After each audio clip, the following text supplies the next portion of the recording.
Well, I asked him about the EFT.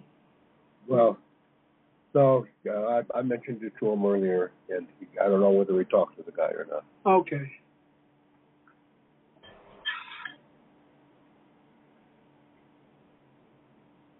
Okay. Is there any questions or comments or anything?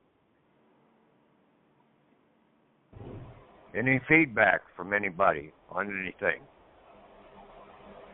I don't have any feedback because I just got here and I haven't been able to do a lot of stuff. But when you were saying about the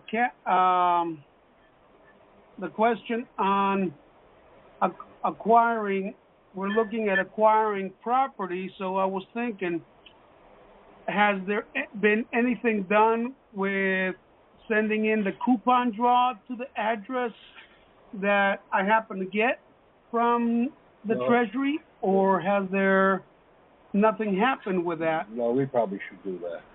Because I actually haven't been able to send my documents, but I was going to, if nothing has happened, I'm going to send them in tomorrow. And well, if you study a little more, you might see that basically I don't think Minneapolis is a place to go. We went there years ago and tried to do a lot of different things to Minneapolis and never got anything out of them. Okay, so basically take it to the Treasury in Philadelphia. That's where I would say that the basically we need to go to, okay? That's the number 2 place that I could see, because it's the only one that has a curator other than D.C. for the Mint. Okay. So what I'll do is I'll send my documents out tomorrow. I'll get the routing number and send it out. You just can't. You need to do more study, okay? Yes, sir. You need to look at that Federal Reserve Operating Procedure number 10. And Appendix 3, and have that filled out. You need to have a cover letter.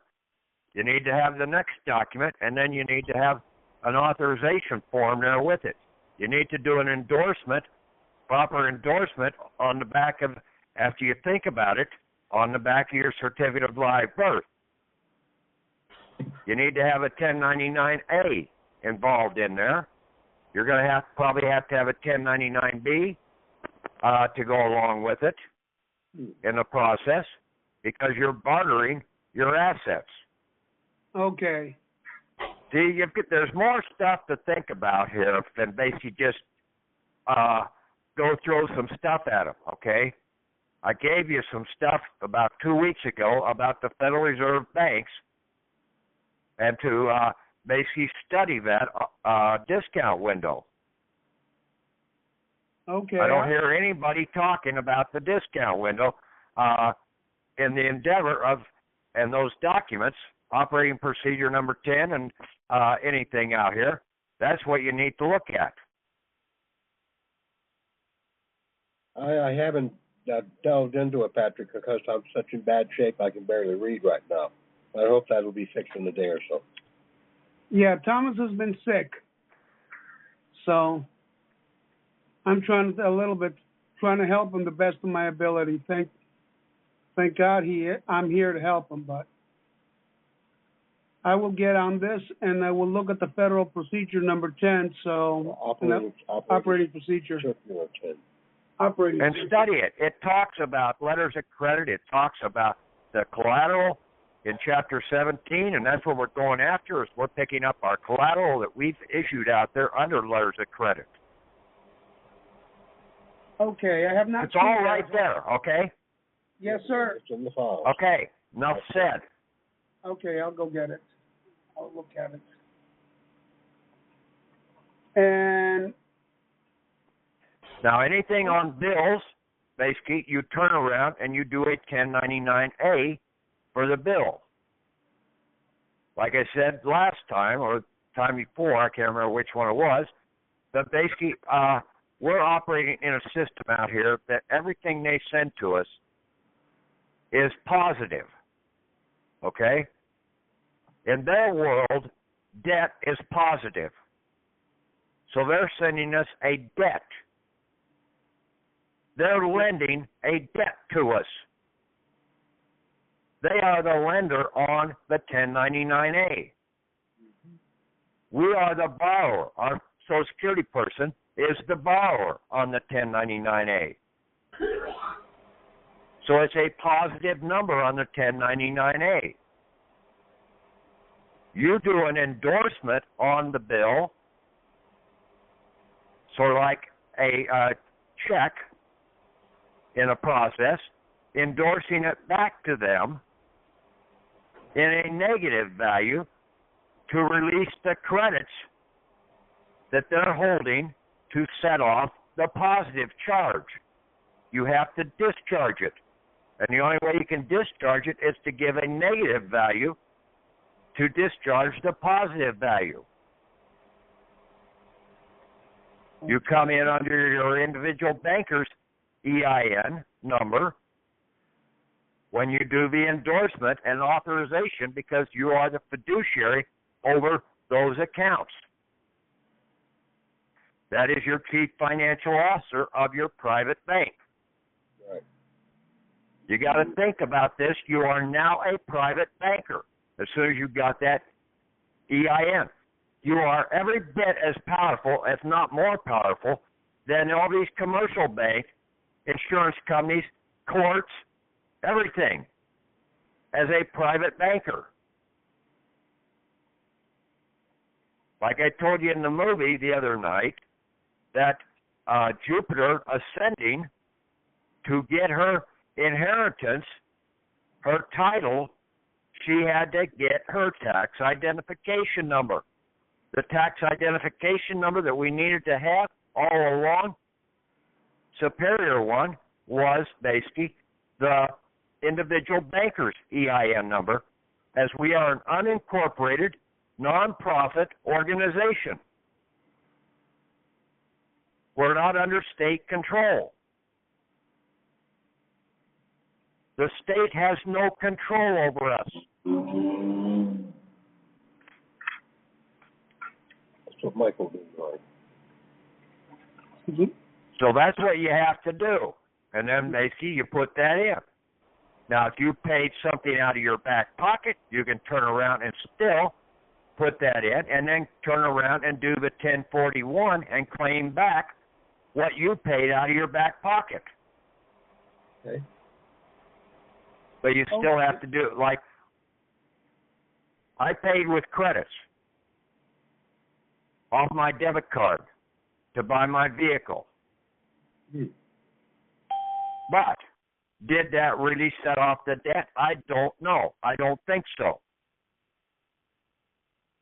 So I have to go in and basically do a 1099-A on the item to Ford Motor Company and set off the debt. Have them release the credits that they owe us for the usage of our collateral in the endeavor. It's not with the local dealer, it's with Ford Motor Company for the price of that vehicle. Just like all the your postage receipts you have. You turn around, you send a 1099-A in, a federal, you put the post office, the postal system, as the responsible party on the 1099-A. They were the lender. Your fictional person was the borrower. You turn around, you take those invoices or receipts, and you turn around and you release the credits that they're holding. Now, you paid out of your back pocket. Now you can turn around and claim those back on the 1041 form.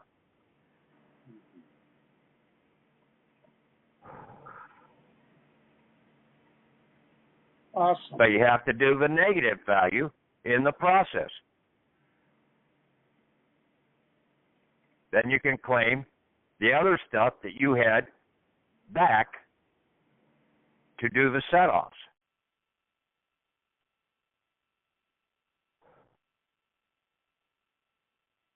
One of the girls basically went and got a car. The only problem she had was that she did not have insurance. They wanted a proof of insurance. Well, guess what? You've been giving letters of credit out here. What does an insurance company give you as proof of insurance? They give you a insurance letter of credit. Nothing more. That's all it is. It's a letter of credit from the insurance company. So if you want to be self-insured, okay, you do your own private or self/private liability insurance letter of credit. Secretary of Treasury is the obligator. The source, the credit source is going to be the Federal Reserve Bank.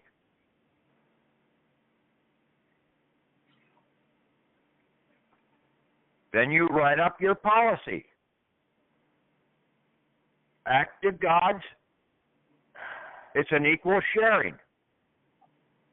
You only are liable if you are directly responsible for the action. If you ran the red light or something like that and caused the accident, then you would be liable for the action.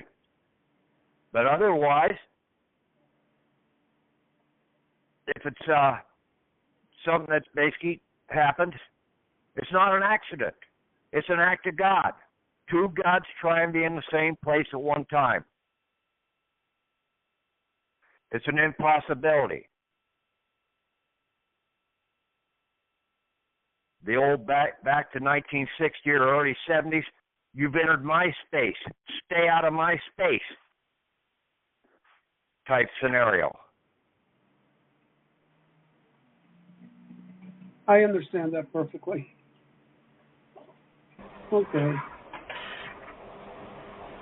And that's what needs to be done. Also, you make a statement in there, and that in times of war or something like that, then basically all items are off the books. In an emergency, basically all items are off the books.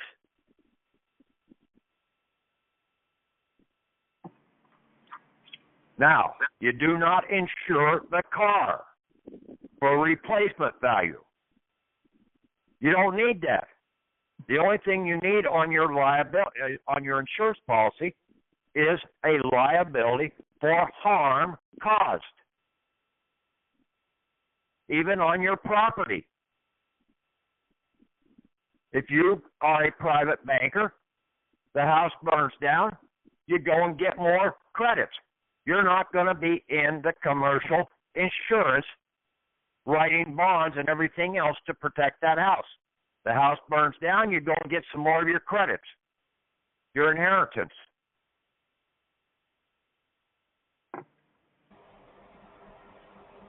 Just don't build a $1 billion house and expect to replace it if it burns down. Okay. You use up your inheritance in 2 fires, possibly. Yep. So basically, that's $2 billion is the actual amount. Don't say anything, okay? You sit there and listen. Yes, sir. Okay. I'm trying to explain this stuff to other people out here, too. I don't just want one person on the call being the response for everybody else.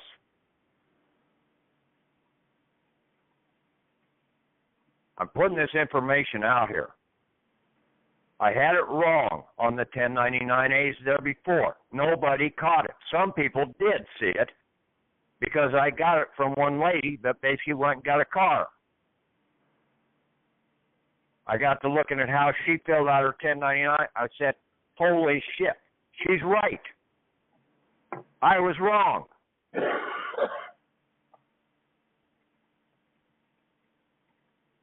But nobody said anything about me being wrong before. I wish you guys would come forward if you see that I've got something wrong and tell me I'm wrong. How can you change anything if you don't know you're wrong?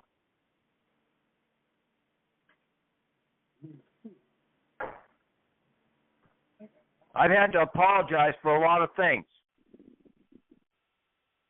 I've had to change the process. At least I try and do that.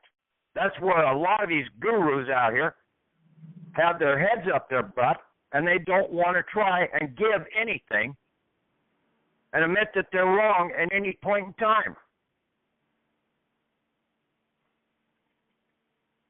And they keep doing the same thing over and over again.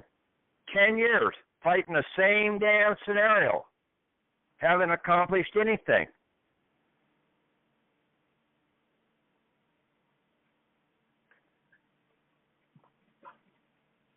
And that's been a problem with a lot of the people on the group.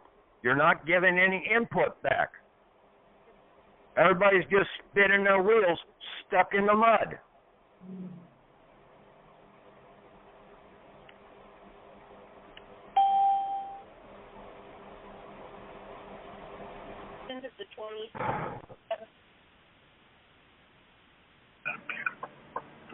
So that's 2 items right there. How to set off a bill. You turn around, you do the 1099-A with a positive on the 1099-A. The endorsement as a sort of a return check to them, and you're releasing the credits, the negative value, to set it off. The credits that they owe back to the Treasury for the usage of our assets, the rent that's due.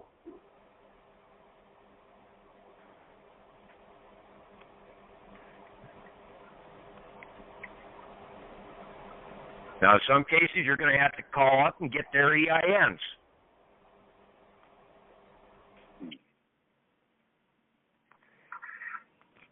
They have to comply.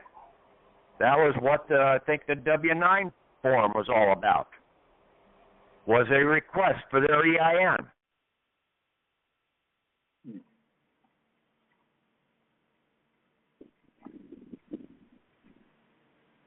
They're under obligations to the government to supply those items.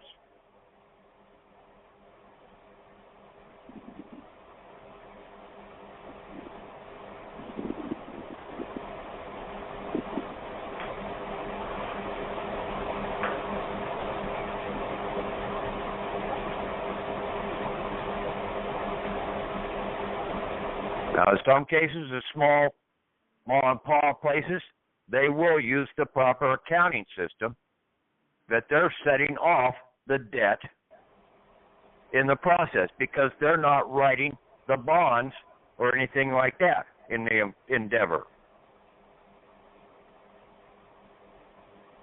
They're not like the big corporations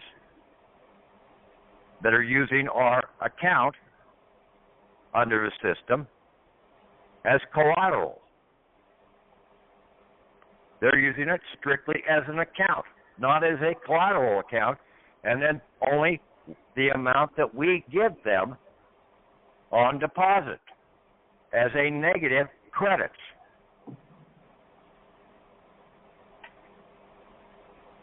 You have to start opening up your eyes, looking at these bills and everything else that we get. See the differences between the local mom and pop place and Bank America or Texas Utility Company or whatever, Light and Power Company. Look at the different accounting processes that they're using.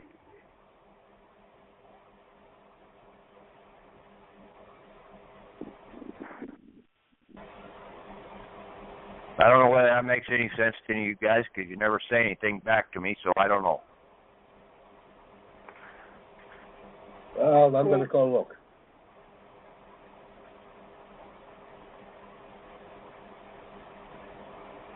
Sounds good. But it's very easy to turn around and just go and see what the insurance company proof of insurance is. Turn around and do something similar back. Now you're a private banker. You've got to start understanding how to become a banker, a private banker. You've got more power than you know what to do with.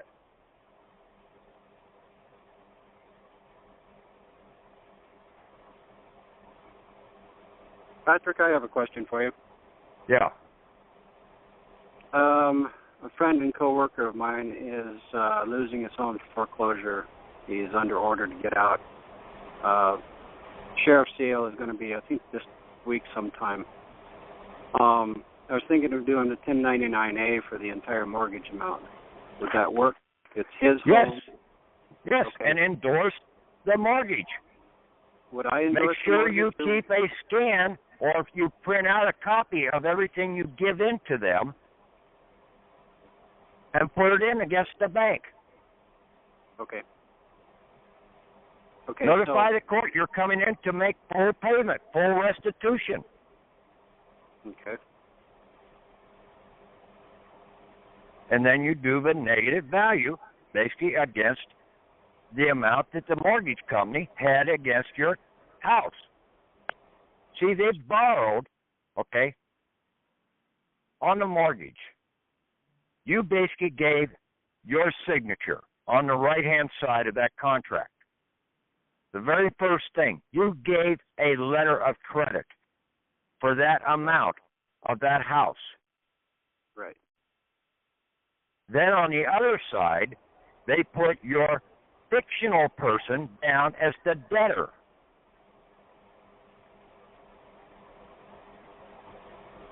So they had to put that mortgage up with the Federal Reserve Bank. The local bank isn't holding that mortgage.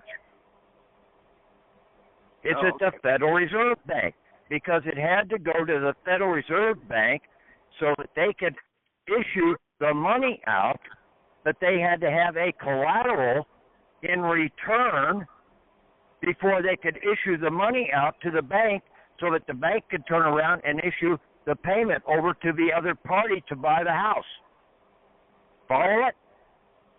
Yep. So, the Federal Reserve Bank is the one that's holding the mortgage. But you have to process it through the court and the local bank in the process. Okay. You can also turn around and do a court action, find out what the value of the charge is in the court, do a 1099-A, because basically you gave your signature, and basically you turn around and do a 1099-A against the court or against the state, whoever. You're the borrower, and then you do, like on a traffic ticket, you endorse the thing for the negative credits to be released. Okay, now, so since this is going to be somebody else's mortgage, somebody else's home, but I'm going to be the one coming in with the 1099-A. No, you're not. They have to do it. Okay, they don't understand any of this process. You explain it to them. Say, hey, you want help? I'm giving it to you. You fill this form out this way. Your name goes here as the borrower. Your Social Security number goes here as the tax identification number. The account number, Social Security number, with no dashes in it. It's a positive value. Okay?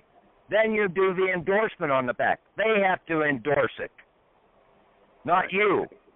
Okay. They want relief, they're going to have to work for it.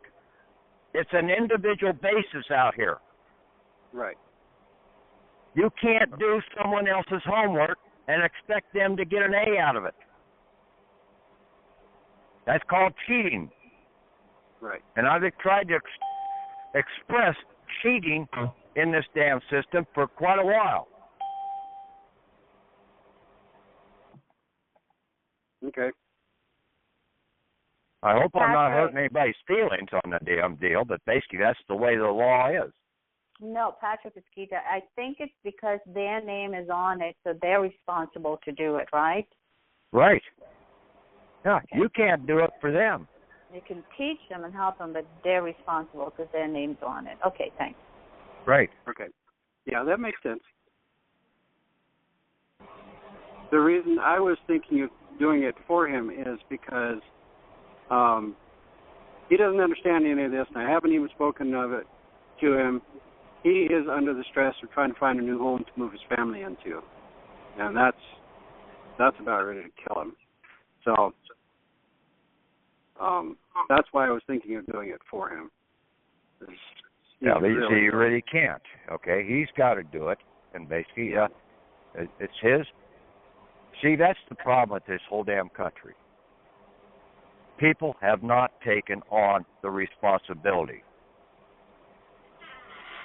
Really, they think they have, but they haven't. Right. They have never taken on the responsibility to learn what is going on out here. They go to church. Okay? That's one of the biggest fallacies out here. They go to church. They're relying upon some damn minister, priest, whatever, up there to tell them what they're supposed to do. Mm-hmm. That's shrinking your responsibility. You're supposed to know what to do. You're supposed to be able to read the Bible.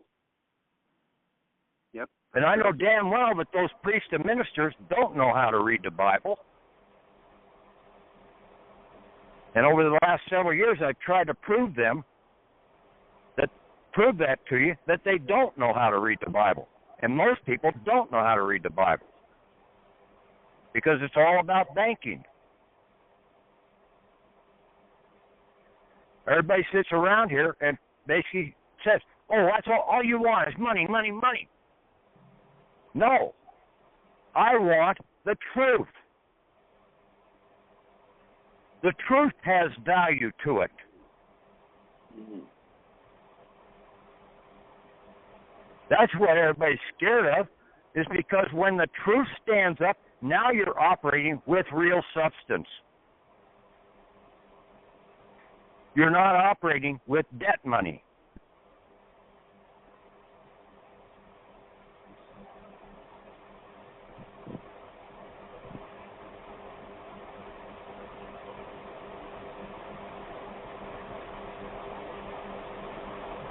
This isn't calculus that we're dealing with here, people.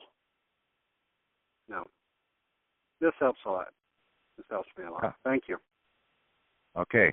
Hopefully that helped. Yes, it did. Anybody else have anything? Got a question for you, Patrick. Yeah. So I was in a situation not too long ago where I made a verbal contract for my time with this organization that was basically holding me against my will. In other words, went to jail on a traffic matter, failure to transfer title in 45 days. And the question is if I make verbal contracts with them, such as when they require me to sign something that authorizes me to do what would otherwise be illegal, and I charge for my time, they're getting paid for their time. Once I follow up with an invoice and do a 1099A for my Drew, you have a lot of conversation in the background. can you hear me all right? Oh, somebody's got a lot of background noise, okay? That's on Drew's line. Oh, well, Okay. Yeah, I'll have to. Basically, on a traffic ticket, you basically go in and you settle, and any court matter, you settle the actual item that they have. Now, you want compensation. Where are you going to have to get the compensation from? I would imagine I'd have to first create the money with the signature of the bill, and then acquire it when they don't accept it. You're going to have to go and get compensated from your fiction, your Social Security person, fiction.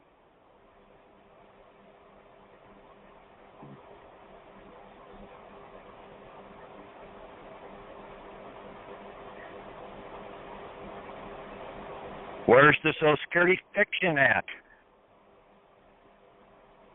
In your private bank as a CFO. No. Where is the private Social Security person account held at? Federal Reserve. Federal Reserve Bank.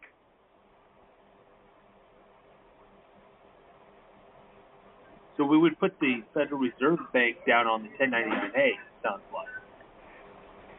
And then for the account, we would reference that account that is where they're being held at with the correct Federal Reserve. So we'd have to find the EIN. You transfer that funds, okay, from the Federal Reserve. You give an endorsement release for the credits that are held at that Federal Reserve Bank. Then you do the 1099-A against your fictional person now at the Federal Reserve Bank, where when you're doing it with the court, okay, you're doing it with the traffic ticket. They are the lender. They lent you the debt money. You have to cancel the debt money out by giving them credits.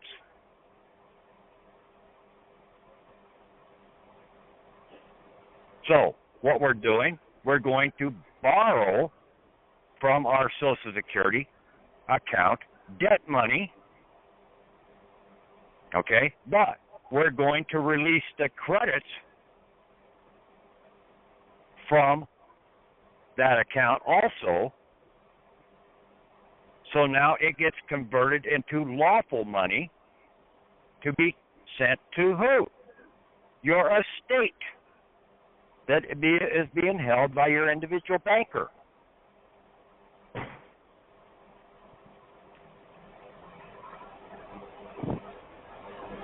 That's how you get compensated for your time and effort.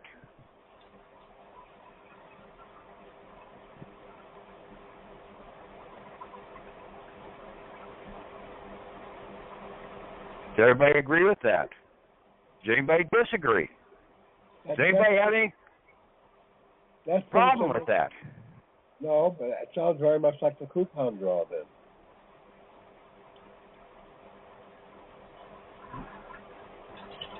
The coupon draw basically is, in a way, yes, that's basically what it is. Okay?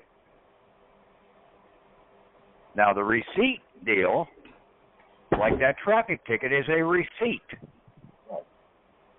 The receipts that you get from, like the postal system.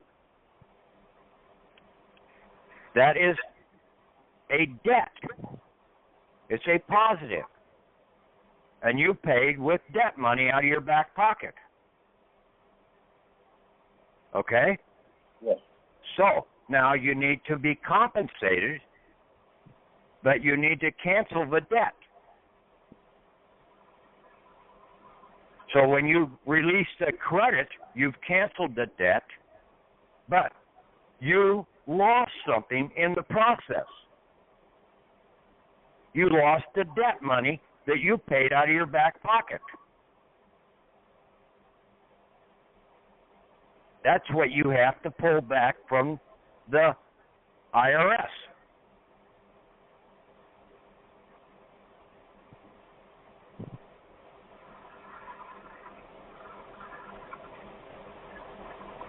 In that process, you're pulling some of that Federal Reserve dollars out of circulation.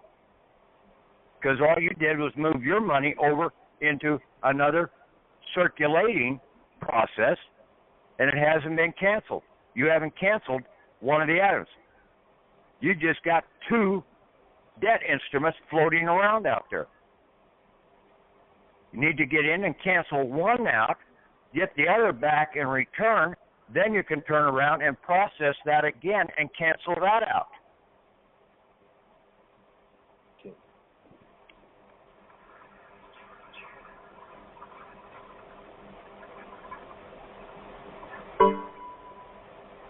It's sort of like the old chair game, musical chairs. You keep taking one of the chairs out, and then basically you keep removing one of the players out of the system because he can't sit down. These chit games have told us a lot about the monetary and about the structure in the process, the accounting process. But see, people don't have eyes or ears or whatever to see and hear this and to think about this. Common sense. That's the big process in this whole item. And what is common sense? It's the pennies and the dimes in the commercial, in the monetary system. Common sense. Sense. Understand? Yeah. That's good. You're using your nickels and dimes now to process the understandings. You're getting down to the bare basics.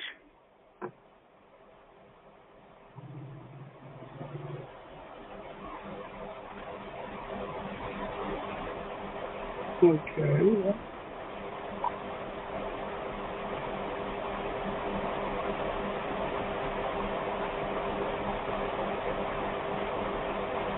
I still have some drives that I owe some people back that I've been holding off sending them back because I wanted to make sure I had pretty much the documents finalized here before I sent them back to them.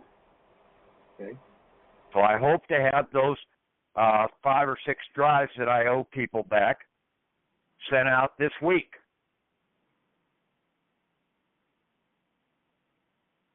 At that point in time, I'll also post a couple new documents up there.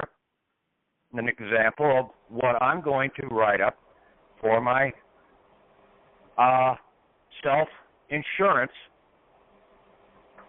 document for my automobile insurance.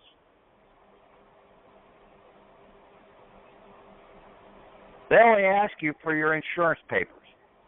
It can be self-insurance. What's your proof?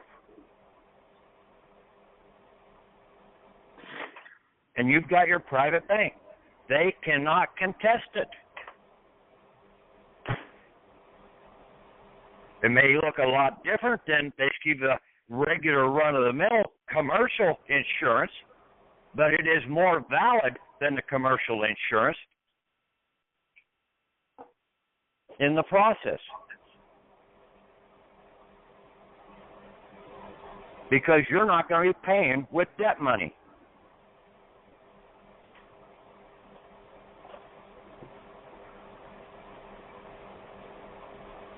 You will draw a draw if you harm anybody or anything.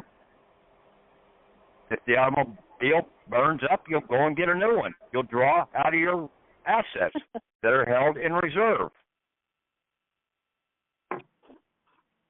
Your credits.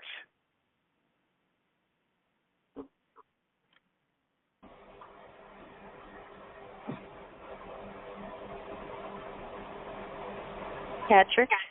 Yeah. You know, I guess it's from the time that I really didn't know any better, but I did do you can do, and it's acceptable to the DMV, a bond or maybe now a letter of credit or something, and you can post it with them, and that will suffice when if a policeman asks you for insurance, you can say it's with DMV. Right. And I have done that, and it's acceptable. Yeah. It's in their public records. Yeah, it is. It is with them. So that might be something people could do.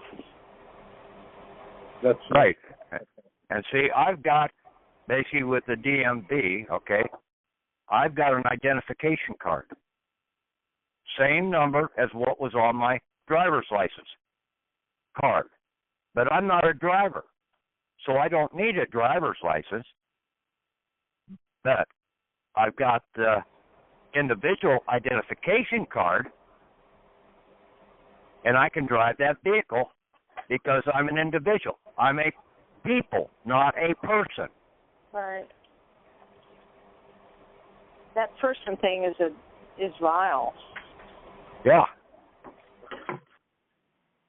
And see, that's where a lot of people totally misunderstand. They think they know the Constitution, but you're not a people in the Constitution.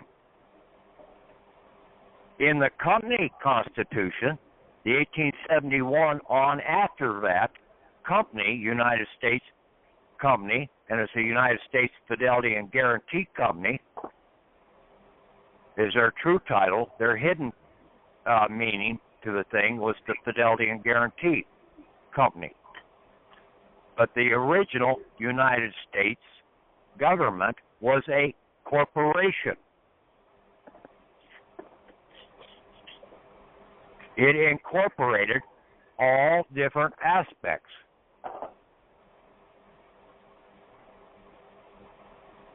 Okay? Yes.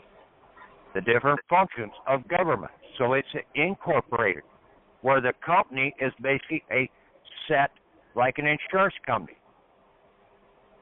They do one function.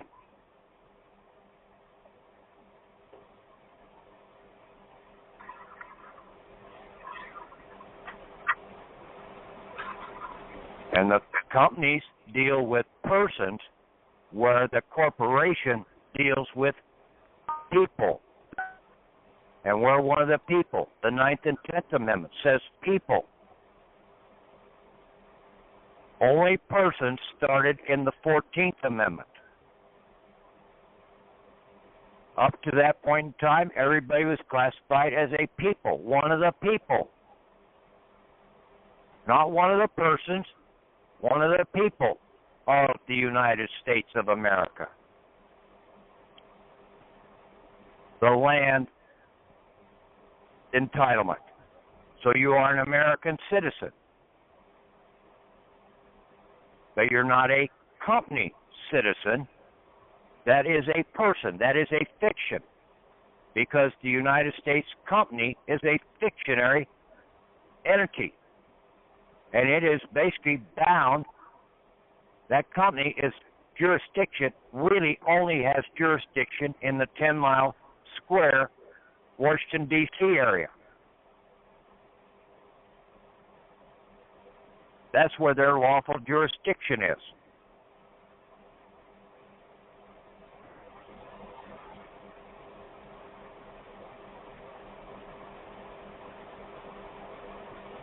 And see, you stand with your full rights and powers per the 9th and 10th Amendment. And see, the original Constitution was we the people, in order to form a more perfect union, establish this Constitution for the United States of America.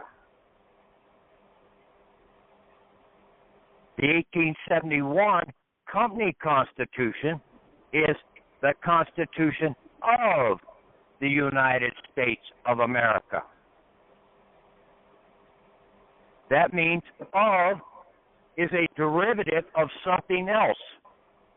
It's a derivative of the original United States government. But we, the people, stand over the government, the corporation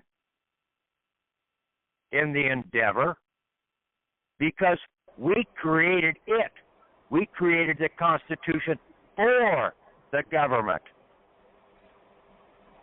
The government didn't create a Constitution over the people. The people created a Constitution to control the government.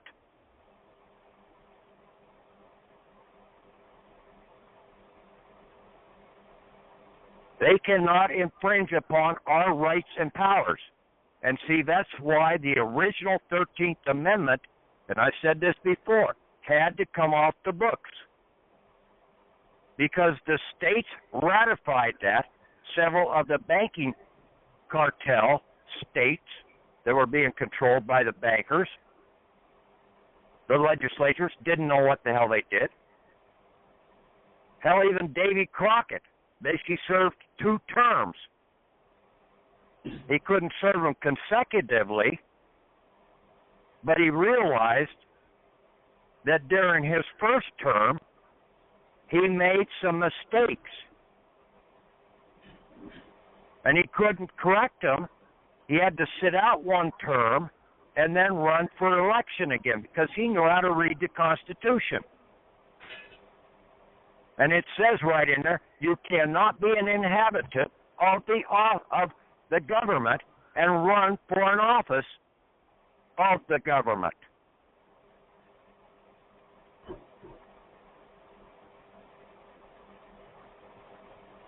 All these people out here that think they know what's going on.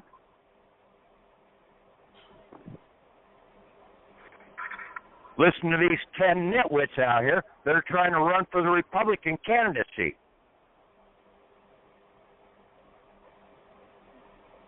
Got generals out there trying to claim that they're just a reincarnation of George Washington. George Washington would have had almost half the damn generals in this country shot because of their treasonous actions, fighting wars overseas.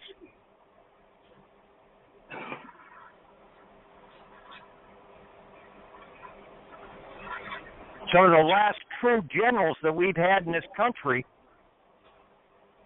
were George Patton, Bradley, MacArthur, and even MacArthur.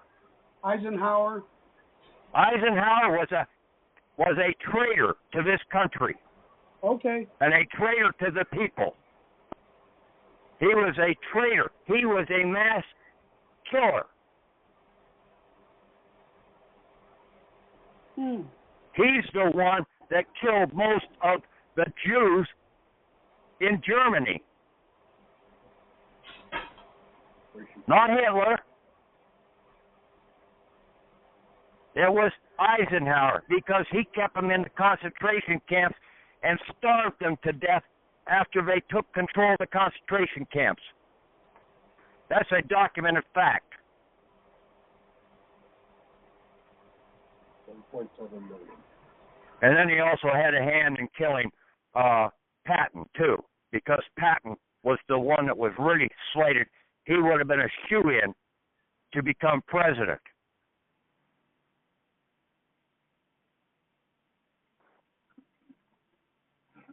There's a lot more out here about history than what you people think you know.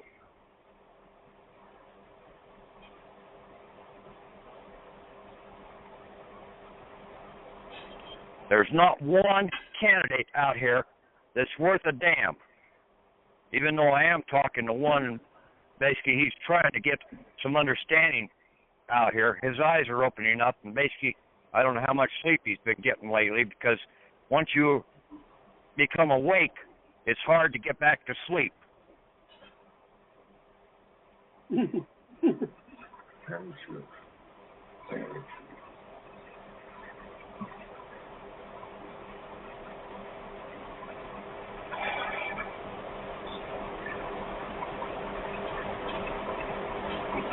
Okay. Anybody have any questions? No, at the present moment, I actually have to go look at the documents and study them. I can't ask any questions if I don't know what the hell I'm talking about. Okay. Anybody else? Got a question about the enhanced identification cards being offered at Department of Licentious in Washington State. And what I found on there is that there's a difference between United States citizen, with the citizen being small case C as opposed to uppercase C. Because on the passport application, I noticed that there's an uppercase C and You still got talking. low. Yeah, go ahead. Continue talking. You had noise in the background. So I did a little research, and I at the present moment think that enhanced identification card is the correct card to get for establishing the, I think, the 2 years required permanent residency to become one of the people, I believe. So, and what was interesting about that card is that most people wouldn't be getting that card per se when they could get the driver's license.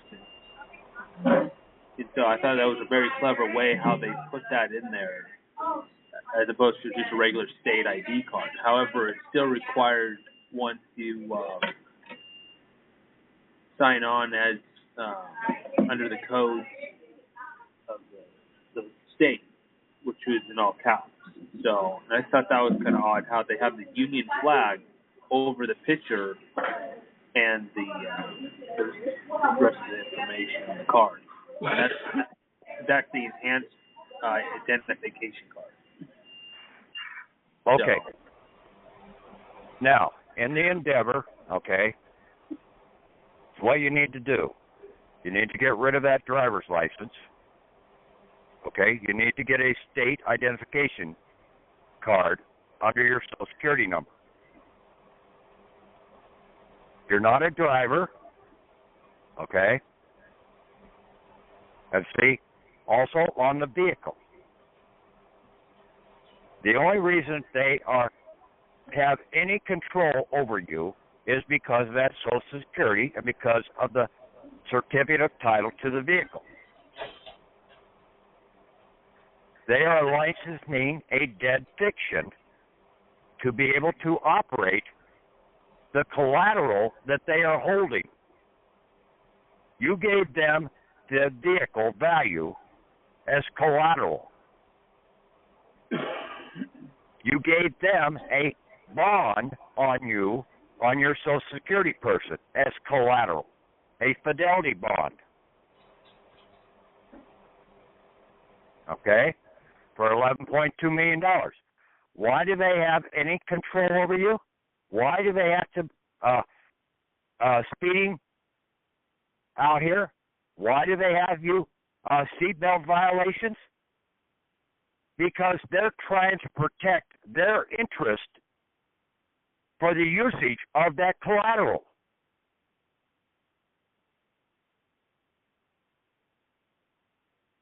That's what it's all about. It's about insurance.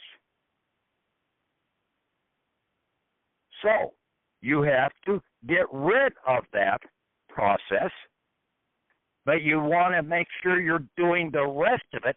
As soon as you've got your banker's EIN, now you will end up getting your private identification under your banker's EIN number, and you're going to be terminating the Social Security person. You're going to be collapsing all of these letters of credit when you go to the Federal Reserve Bank of Philadelphia under Section 17 and order them to process all of your letters of credit into oblivion. Oh, you liquidated her, as the wizard said in The Wizard of Oz. You're going to liquidate those letters of credit.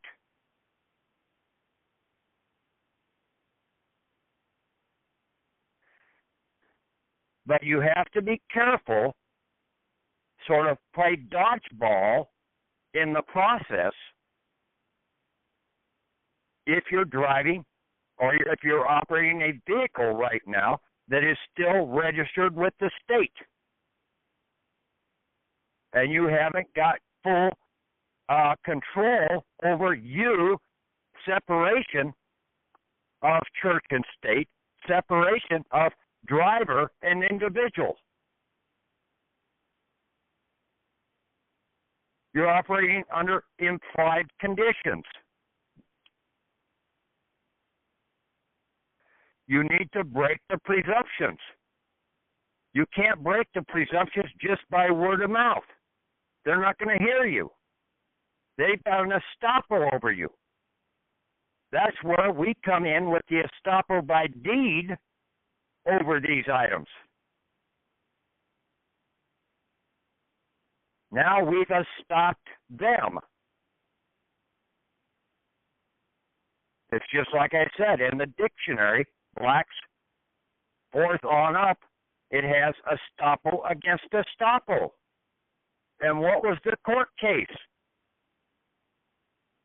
It was one guy or somebody against the United States Fidelity and Guarantee Company. That's what we're dealing with here, or the state of Fidelity and Guarantee Company.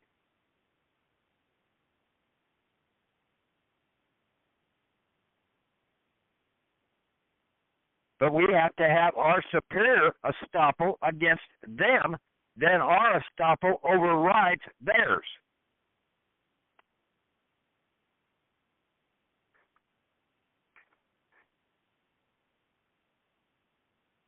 Okay, any more questions?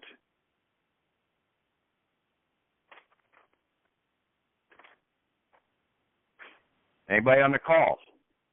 Oh, yeah, Patrick, about 17.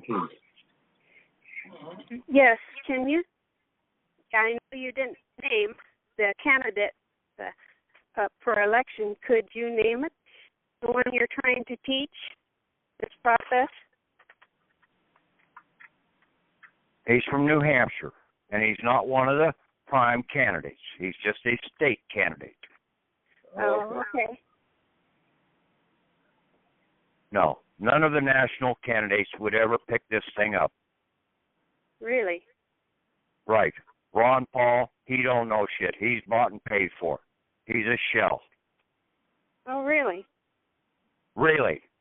Ron Paul is a communist. His son is a communist. Okay, enough said. Enough said. These people, just think about this. Very basic. It says right in the original Constitution that a senator or a House of Representative person cannot run for office if they are an inhabitant of that office. That means they have to sit out one term. Then they can run again when they are sitting at home. Even if you're the governor of a state, you cannot run for another government position until you sit out one term. That was to prevent the bankers from controlling government. Our founding fathers had this all pegged of what was going to happen.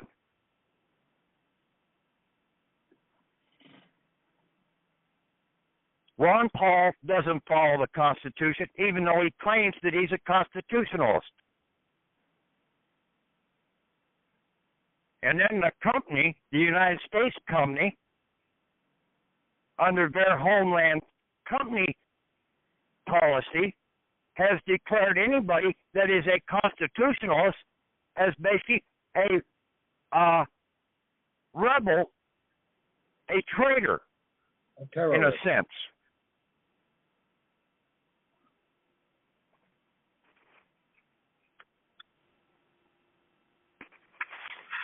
Only because it endangers their pocketbook.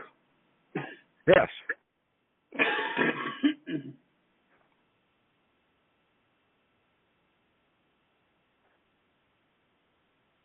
And these guys spread so much of their malicious gobbledygook out there, it's about time you sit back and think and say, hey, they're spreading all this garbage. They've got the news media behind them. They're buying the news media to put out this propaganda. Everything that they're saying must be an outright lie. Just like the churches.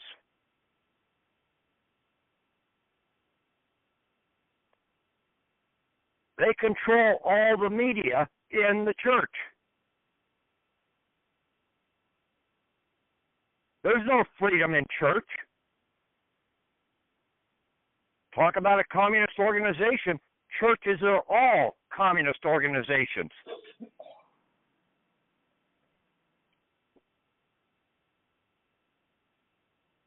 That's why they could get away with calling Martin Luther King a communist, because he was a religious minister.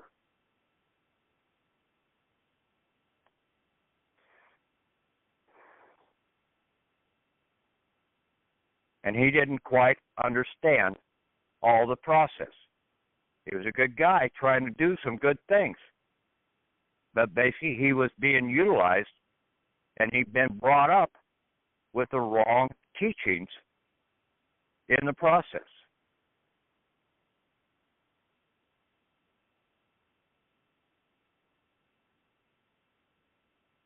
There are good guys out there, but good guys can cause you a lot of grief when they fully don't understand what they're doing. And the actions that they do can cause you massive harm.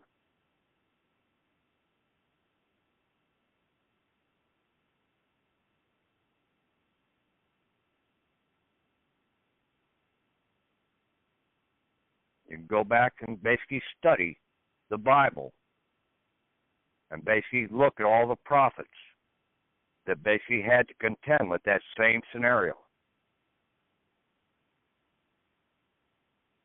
Daniel, Meshach, Shadrach, and Abednego, or whatever his name was, basically, they were in the same scenario. But they were real good guys, and that they stood their ground in the process.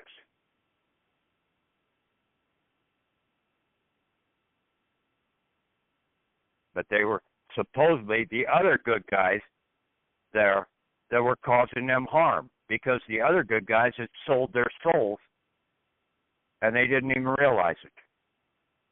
And that's the way most of these attorneys and everything out here. They're not all that bad a person. But they're being utilized by the companies or by the corporations because they don't want to take the time to learn and understand what's going on and stand up to the companies.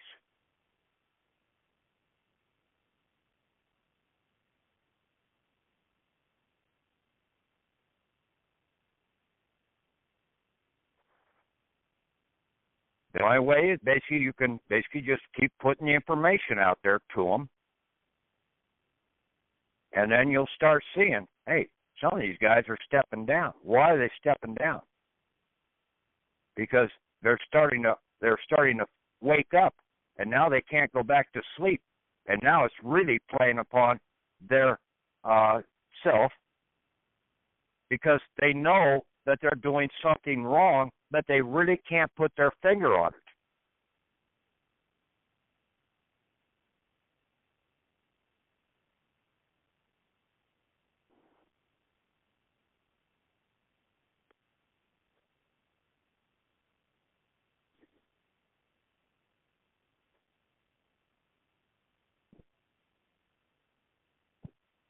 Okay, I'm done rambling. Anybody got any real pertinent questions or anything?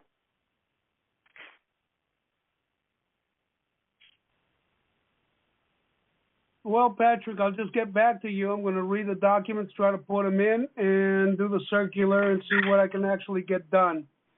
If nobody wants to do it, we'll work with it here. We'll work with it here.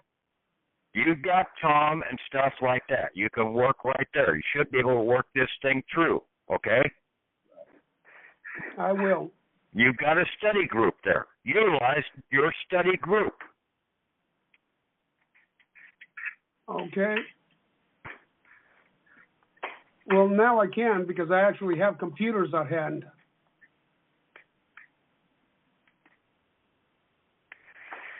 And see, you're also operating out here with an ENS legis. That is a creature of law. Is a ENS legis. A man is a creature of reason. There's a big difference between the two creatures.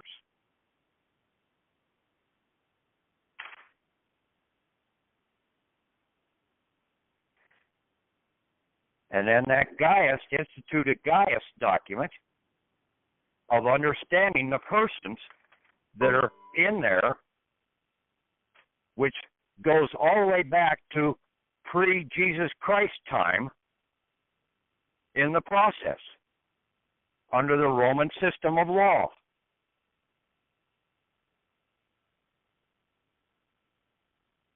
See, that's what Jesus was contending with. I am who I say I am. Who do you say I am? Scenario.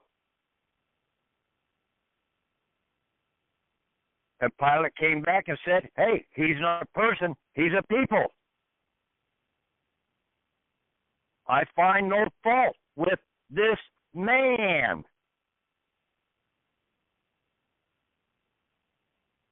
But yet they were still operating under the persons out here at that point in time on the contracts. The name Jesus was a person.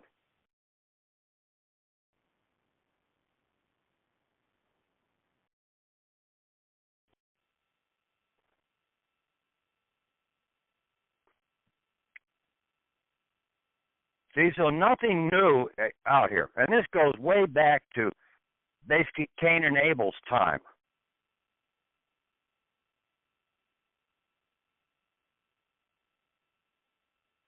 Back to Hammurabi and all that.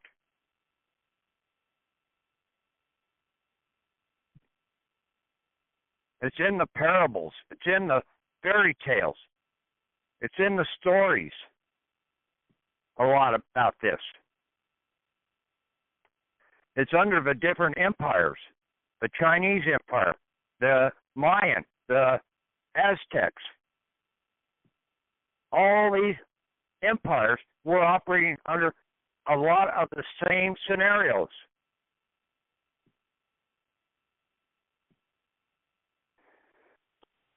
Utilizing the people as the fodder, because the people did not know how to stand up.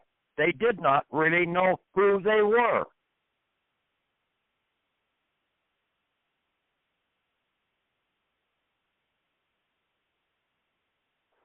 Knowledge is power.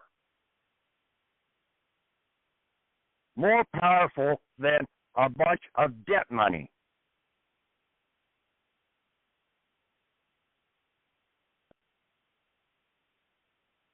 Because knowledge is an asset, a real asset. And it can't be taken away.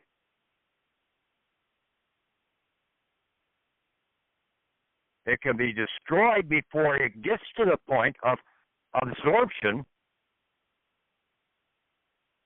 But once you have it, you've got it. Now you're awake. Now you have the power over them. And you use it appropriately.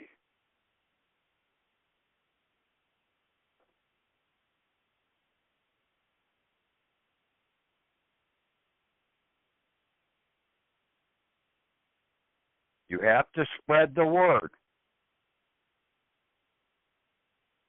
You can't do the things for the other people. They're going to have to see you show them that you've done something with a utility bill or something. Show them an example. Do a 1099-A against the utility company. against with your Social Security person as being the borrower. You endorse the damn bill on the back side. You've got 30 days to get that accomplished.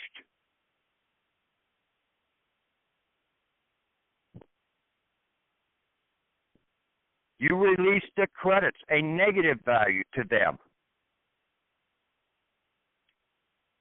I put numerous templates up there, bills of exchange, different things. You can take those and modify those to make those your endorsement of the item.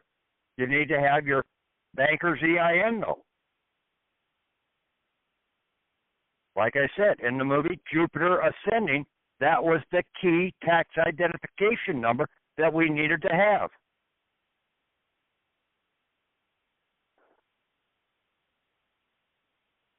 She needed to have that one.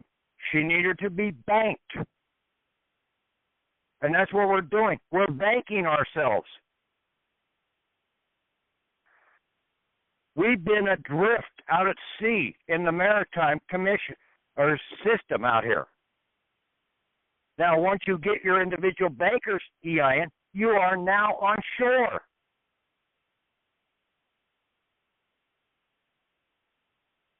Now you can bring your ships in and offload your cargo. Pretty simple. This isn't rocket science.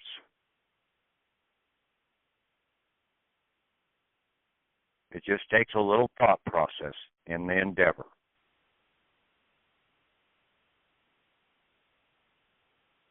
The USFRAP process, that's all it is. It's a process.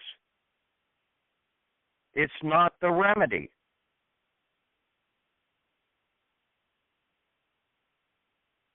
That's how they utilize our stuff. USFRAP is just a lease or and lease E scenario.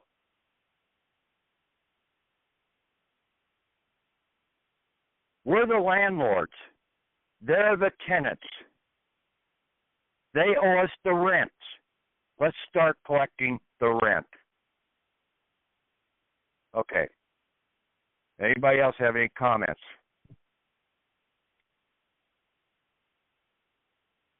Yes, Patrick. It's a very, very good call. Thank you. I guess people. Any more comments, people? Anybody got anything to say? Okay, call tonight. Okay, thank you, Patrick. Okay, later.